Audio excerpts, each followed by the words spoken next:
Okay, Assalamualaikum and welcome back to my channel. Okay, kisah kali ni Noni akan ceritakan satu kisah which is subscriber Noni suggest untuk cerita kisah yang terjadi di Puncak Alam. So, apa lagi kan yang bukan popular. Kalau korang dengar Puncak Alam je mesti korang akan rasa macam tempat dia berhantu. Okay, so kita akan cerita UiTM Puncak Alam sebab itu paling Puncak Alam tu seram lah bagi Noni. Sebab tempat tu, sebab jalan pun dah keras. So tempat UiTM tu mesti keras kan. Okay, so bila Noni dah belik-belik, okay, cerita ni Noni ambil daripada Fiction Shasha.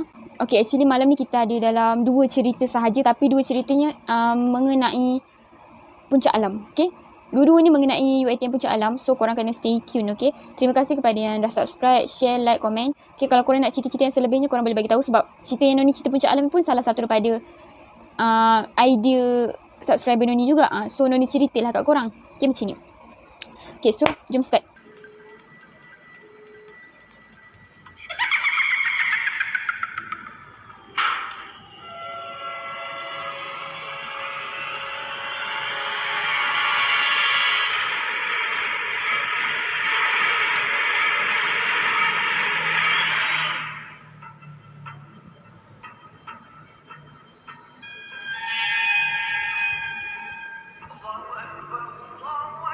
Okey, benda ni berlakunya di UiTM Puncak Alam lah. Okey. Masa ni ini merupakan sem pertama untuk student-student baru yang baru masuk college, yang baru nak berasa duduk college macam mana. Okey. So pagi tu diorang daftar macam biasa. Kalau korang yang masuk IPT ni korang akan faham macam mana penatnya masa korang first masuk sem 1, masa korang nak daftar college, masa nak bayar yuran macam tu, nak angkat, nak susun barang masuk dorm macam tu. Dapat pula kalau korang dapat tingkat 4 level 4 macam tu, memang lagi jenuh lah. Sebab college tak ada lift tau, kecuali kalau korang dapat kondo. Kalau macam UiTM Lendu ada college Sabariah, which is ada tu kondo kot, rasanya macam kondo, ada lift. Tu tak apalah, tapi jenuh juga. Sebab korang bayanglah sem 1 tu, sem pertama tu mestilah ramai orang, takkanlah satu lift tu. Lift ni sesak, confirm sesak lah lift. Okay, dah tak pelengah-lengahkan masa, jom kita start cerita. Benda ni terjadinya kepada seorang budak ni, which is Noni akan bagi dia nama dia Sarah lah, kita bagi nama Sarah. Okay, Sarah ni merupakan student baru je masuk sem 1. Baru je pagi tu dia masuk sem 1. And then biasalah kalau kita dah penat-penat daftar semua, beratur panjang semua, nak dapat kunci college tu, lepas tu nak susun baju dalam lemari lagi, nak angkat luggage lagi, nak naik tangga turun tangga, naik tangga turun tangga, macam tu. Mestilah penat kan. Tipulah tak penat. Okay, petang tu mak ayah diorang dah balik. Okay, so tinggallah dia dekat situ, mulakan hari pertamanya di college. Okay, so dia pun tidur dengan member-member dia. Dalam satu bilik ni ada 8 orang tau.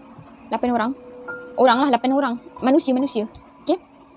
Okay, kalau korang nak senang imagine, dalam satu rumah ni ada 4 bilik, tapi dalam satu bilik tu ada 2 orang. Macam tu.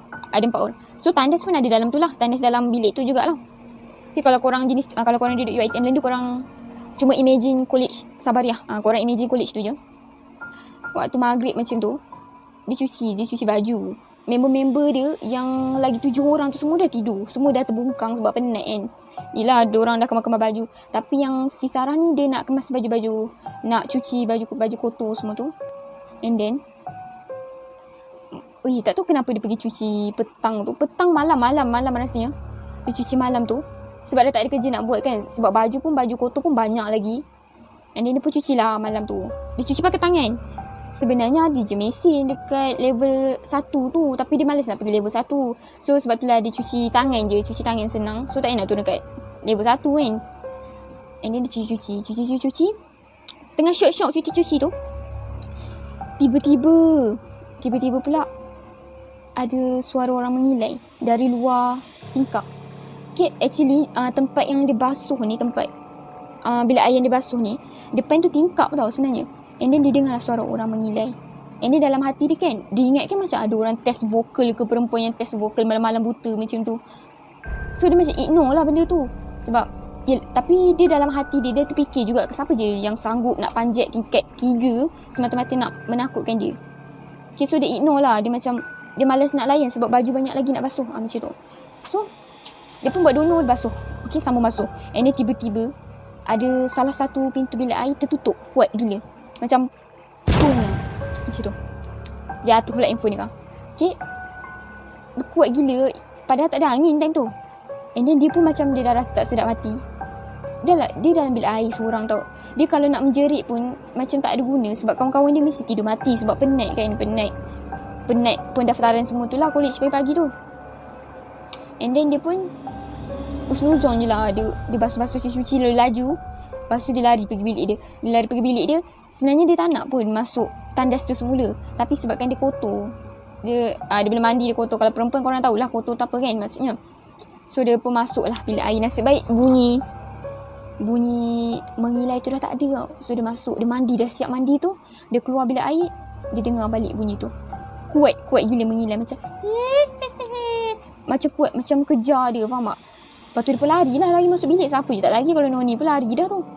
Lari masuk bilik, tutup pintu. And then duduk atas katil. Memang selubung pakai selimut macam tu. And then dia buat tak tahu. Lepas tu dia tidur. Dia baring, dia tidur. And then sampailah besoknya tak ada apa-apa. Tapi pada besoknya kawan dia pula yang kena. Okay, kawan dia ni nama Wawa. Okay, Wawa ni pernah ternampak waktu malam tu. Dia pernah kena kacau. Dia nampak ada satu lembaga hitam. Korang boleh tahulah apa benda tu. Encik Lang tengah duduk dekat hujung bucu katil. And dia tengah tenung kawan dia. Tengah tenung macam ni. Tapi ni bukan Lang lah Ni macam tengah pandang kawan dia tengah tidur. Noni pun tak tahulah kenapa. So malam tu dia takut lah. Sebab takut apa-apa terjadi kat kawan dia kan. Sebab benda tu tenung member dia, bukan tenung dia. Okay, and then besoknya actually yang dia tenung ni, yang Lang tenung ni, nama dia Zia. Okay, Zia ni pun pernah kena kacau. Okay, waktu dia tengah study and then depan meja study tu tingkap. Dia pernah nampak Encik Lang tu tengah terbang-terbang dekat depan meja study dia tu lah. Depan tingkap luar college dia tu. And then dia pun macam takut lah. Siapa je tak takut kan. Dia pun buat dono. Sebab tak nak lain keperasaan tu. And then ada satu hari ni, which is Sarah tadi tu. Dia every night, setiap malam, dia akan terdengar suara pula macam bunyi guli, bunyi kerusi kena tarik dari blok atas. So dia pun ceritalah dekat si Wawa ni kan, yang dia macam disebabkan student yang duduk college atas ni dia tak boleh tidur. Lepas tu Wawan pun cakap, college atas tu kosong, mana ada student yang duduk situ. Lepas tu Sarah ni dah step macam takut, macam tak sedar hati. Yelah, korang bayang lah, korang dengar bunyi tu setiap malam, every night. Tiba-tiba pula dia cakap tak ada student. Maksudnya satu row tu, satu level tu tak ada orang. Muhasabah. Tiba. Dia macam tiba. Okay. So dia macam memang something wrong lah dekat rumah ataupun college yang dia duduk tu. And then hari seterusnya ada satu case ni, which is benda ni terjadinya dekat member dia yang Zia. Okay, sebab yang roommate Zia tadi tu Wawa kan. So Wawa ni ada study group. So dia kena pergi study group malam tu. Kena buat kerja lah, assignment semua macam tu. And then dia pun tinggalkan Zia tu seorang. Sebab satu bilik 2 orang je tau. Si Wawa ni tak sedap hati. Dia tak nak apa-apa jadi dekat Zia tu. Dia bagi tahu Sarah untuk tengok Zia, keadaan Zia macam mana. Sebab dalam bilik tu dia seorang je. And then Sarah ni pun pergilah tengok. Actually time tu Wawa dah pergi dah pun study group tu. And then Sarah ni pun pergi melawat Zia lah. Dia tengok Zia dah berselubung dalam selimut, tengah berpeluh, tengah muka pucat. And then diorang pun tanya kenapa. Tapi dia tak nak jawab malam tu. Siapa yang nak cerita malam tu? Kejap lagi kena kacau balik. And then besoknya diorang decide untuk pagar rumah tu, pagar college tu. Bukan college satu bangunan tu, bukan. Maknanya bilik diorang punya rumah tu je lah. Okay, diorang pagar garam. And then diorang baca Yasin pada setiap malam Jumaat macam tu. Okay, actually itulah cerita Noni yang pertama. Okay, untuk kesimpulan untuk yang cerita pertama ni, korang yang baru masuk college ni, kalau boleh, wajib setiap malam Jumaat ataupun setiap malam hari bacalah Yasin. Kalau korang free, baca je Yasin. Sebab kita tak tahu benda tu, bila benda tu kacau, bila benda tu ada, kita tak perasan benda tu ada ke bila. Apa benda aku cakap ni? Dia macam kita tak perasan lah, sebab kita tak tahu benda yang jadi. Macam tu. Kita tak tahu apa benda yang ada, apa yang terjadi pada bilik tu sebelum kita menginap dekat situ. Okay, so tu kesimpulan yang pertama. Jom kita pergi ke cerita yang kedua. Okay, kedua ni sama je UiTM Puncak Alam. Okay, benda ni terjadinya masa diorang ada satu camp ni, which is hiking. Hiking. Bukan memanjat gunung. Mendaki teruk dah BM. Mendaki gunung Okay, diorang kena mendaki gunung malam pula, petang mana ada malam pula kan. Okay, petang ni diorang kena mendaki gunung, apa benda tak ada lah aktiviti koko diorang. So diorang pun pergilah dalam rasanya dalam 25 orang. Actually sebelum ni ada je yang buat hiking tu, tapi banyak kisah and then banyak benda yang terjadi, which is setiap kali diorang pergi, setiap kali diorang kira macam 1, 2, 3 sampai 25 orang tu, diorang mesti terkurang satu student. Ni pun tak tahu kenapa. Tak tahu sama ada diorang tersilap kira ataupun ada benda yang confusekan diorang. Kadang-kadang terlebih, kadang-kadang 26, kadang-kadang 24 terkurang, tapi kadang-kadang genap. Okay, so benda ni terjadi waktu petang, pukul 6 petang macam tu. Diorang dah start pergi sana lah. Diorang dah hiking separuh jalan. Diorang hiking time tu tak ada apa-apa jadilah kan. And then masa diorang, yang benda terjadi masa diorang nak balik daripada hiking tu. And then diorang pun balik lah. Diorang balik, setiap kali nak balik, diorang akan kira. Okay, macam camp kita lah. Kalau kita pergi mana-mana, kalau korang naik bas, diorang akan kira kan. 1 dah masuk, 2, 3, 4, 5 macam tu kan. Okay, sama juga macam ni. Setiap camp akan jadi macam tu. Sebab tak nak kekurangan orang ataupun tak nak tertinggal, siapa-siapa tinggal ke. Okay, so diorang pun kira.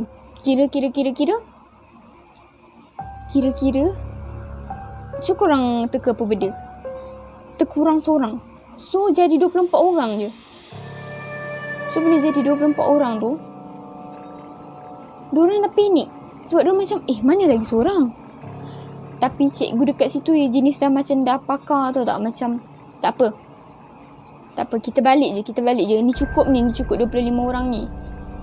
Sebab diorang dah tak tahu dah nak cari mana orang tu. Sebab diorang pasti semua orang dah naik dah atas bas tu. And then diorang pun biar, okay, kita balik je. Diorang dah naik bas, dah bergerak ke sana. Masa dah bergerak ke sana, diorang turun. Masa diorang turun pun diorang kira student. Okay, masa dah turun tu 1, 2, 3, 4, 5. Korang tahu tak terlebih seorang pula, 26. Tadi terkurang, masa naik terkurang seorang, ni terlebih seorang. And then sebenarnya actually ada ustaz seorang yang ikut if apa-apa terjadi kan. Sebab hutan kan, kita tak tahu hutan tu tempat dia pula. So kita kenalah bawa yang mahir sekali. Ini terlebih pula seorang. Ini ustaz tu tengok. Memang ada terlebih seorang.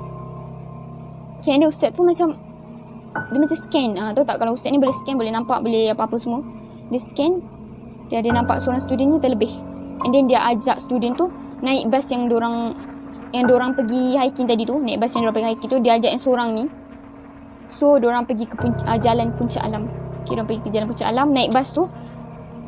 Itu memang dah pukul 10 lebih lah. Sebab diorang balik tadi, masa diorang pergi pun dah pukul 6. Ini diorang balik je pun dah pukul berapa dah.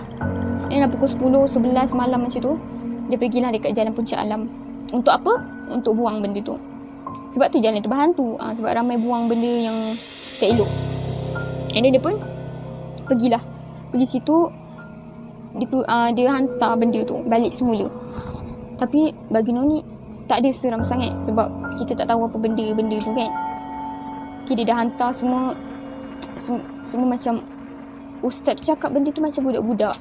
Atau tak macam budak-budak kecil je, budak-budak kecil macam tu seorang. Mungkin, tapi benda tu tak kacau tau. Benda tak kacau, dia cuma memeningkan otak orang lah macam tu. Macam, tiba-tiba ada 26, kenapa? And then dah hantar siap-siap, tak ada benda yang berlaku tau. So benda ni rasanya macam okey lagi lah. Sebab dia tak ganggu apa-apa. Dia ikut cakap sebab budak. I think sebab budak lah. And then balik semula. And then dah, tu full stop. Itu je lah ceritanya. Actually yang cerita kedua ni jenis okey lagi lah. Sebab dia tak buat kacau, sebab tak ganggu siapa-siapa. Cuma memeningkan cikgu dia untuk kira lah. Tapi nasib cikgu dia dah pakar benda-benda macam tu. And then itulah cerita terakhir kita pada malam ini. So terima kasih kerana mendengar dan menghayati cerita ini. Okay, cerita ni hanyalah sekadar hiburan tau. Bukan serius ke. Kalau korang nak percaya, kalau korang tak nak percaya, ikut korang. Ni hanya share dengan korang je sebab nak share saja-saja, nak hiburkan hati korang. PKP ni kan, lockdown ni kan. So selamat hari lockdown ya sedunia. Okay, Assalamualaikum. Bye.